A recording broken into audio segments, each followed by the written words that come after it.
Want to send files to your friend using QuickShare on your Samsung phone but don't know how? It's important to know this because QuickShare makes sharing files fast and easy without any hassle.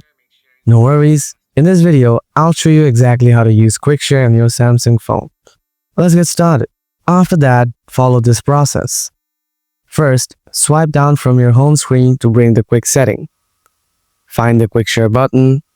If you don't see the QuickShare button, then extend the quick settings. Then tap on the QuickShare button. Now select everyone and then tap Done. At the same time, make sure to enable QuickShare with these settings on your friend's phone as well. Now you have to choose the file you want to send. Suppose I'm going to send an image.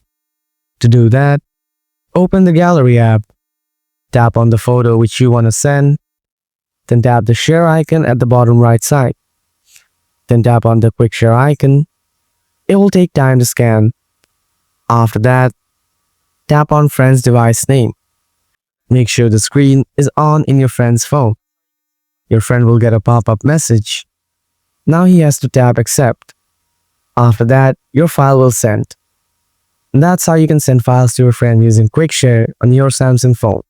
If you have any questions, just ask in the comments. Thanks for watching.